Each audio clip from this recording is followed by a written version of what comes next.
Comrades ఈరోజు comrade దూడల వెంకన్న 36వ వర్ధంతి సభను శారాజ్పేట గ్రామంలో నిర్వహించుకుంటున్నాం. కామ్రేడు వెంకన్న అమరత్వం అనేది పీడిత ప్రజల విముక్తి కోసం దారితీస్తుందనేది మనం అర్థం చేసుకోవాలి.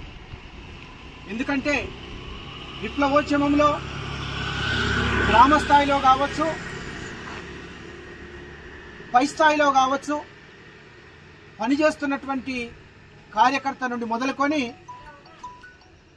నాయకత్వం వరకు ఈ దేశంలో ఉన్నటువంటి సకల జనుల సౌకర్యార్థం కోసం, పీడిత ప్రజల విముక్తి కోసం దున్నే వారికే భూమి లక్ష్యంగా గత 50 సంవత్సరాలకు పైగా ఈ దేశంలో సిపిఐ-ఎంఎల్ పార్టీ నాయకత్వంలో దేశంలోని అనేక ప్రాంతాలలో భూ పోరాటాలు, కూలి పోరాటాలు, కార్మిక వర్గ పోరాటాలు, రైతాంగ పోరాటాలు, మహిళా పోరాటాలు, విద్యార్థి యువజనోద్యమాలను నిర్మిస్తున్నటువంటి పరిస్థితిని మనం చూస్తున్నాం.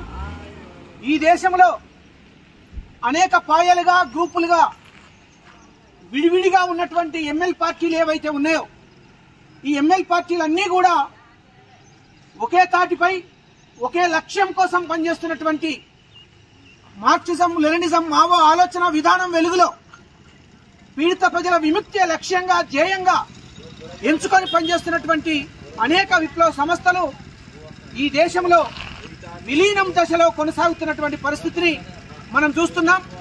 అందుకే భారతదేశంలో ఉన్నటువంటి అనేక విప్లవ సంస్థలు ఈ దేశంలో ఉన్నటువంటి పీడిత ప్రజలను ఐక్యం చేయడంలో భాగంగా కమ్యూనిస్టు విప్లవకారులు కూడా ఐక్యమవుతున్నటువంటి పరిస్థితిని మనం అర్థం చేసుకోవాలి.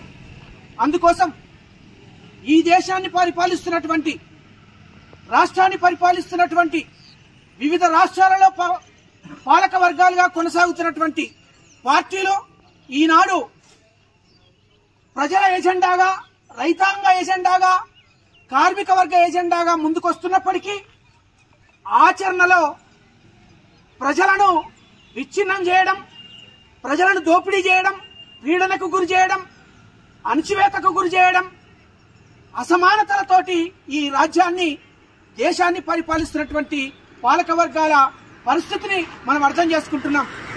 అందుకే కామ్రేడ్ దూడల వెంకన్న 36 సంవత్సరాల క్రితం శారాజిపేట గ్రామంలో ప్రగతిశీల యువజన నాయకునిగా పనిచేస్తూ కామ్రేడ్ కట్టా నరసింహారెడ్డి, ధర్మవిఠల్ రెడ్డి పోరాట స్ఫూర్తితోటి విప్లవోద్యమంలోకి వచ్చినటువంటి కామ్రేడు దూడల వెంకన్న.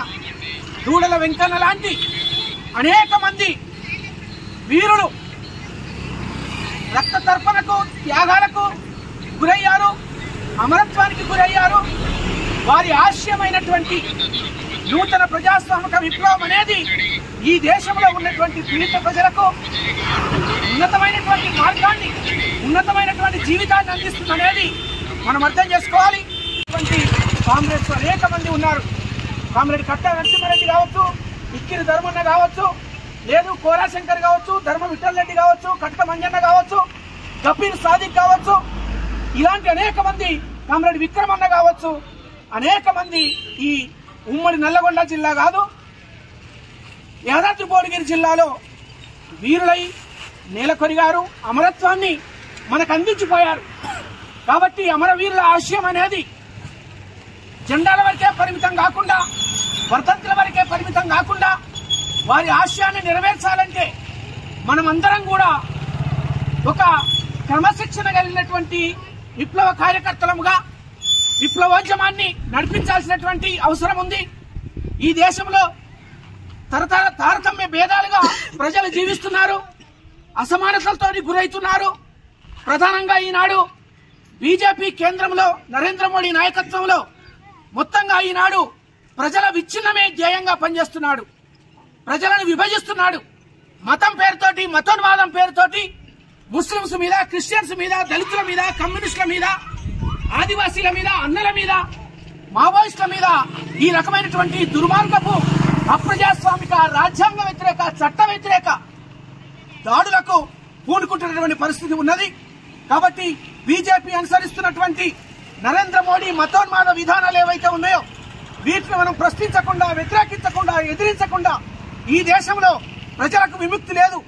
కాబట్టి ఈ దేశ ప్రజలందరూ కూడా ప్రధానమైనటువంటి ఎజెండాగా ముందుకు పోవాలి. ఏమిటి ఆ ఎజెండా? బీజేపీ అనుసరిస్తున్నటువంటి మతోన్మాద విధానాలు ఏవైతే ఉన్నాయో కార్మికులు, రైతులు, కష్టజీవులు, ప్రజలు, పీడితులు వారికి వ్యతిరేకంగా, ఆదివాసీలకు వ్యతిరేకంగా జరుగుతున్నటువంటి నరేంద్ర మోడీ పాలనకు వ్యతిరేకంగా అన్ని వర్గాల ప్రజలు బీజేపీని ఎండగట్టడం కోసం, భూస్థాపితం చేయడం కోసం, బీజేపీ మత రాజకీయాలను ఓడించడం కోసం ప్రజలందరూ కూడా ఈనాడు ఐక్యంగా ముందుకు సాగడమే ప్రజల కర్తవ్యంగా మనం భావించాల్సినటువంటి అవసరం ఉంది.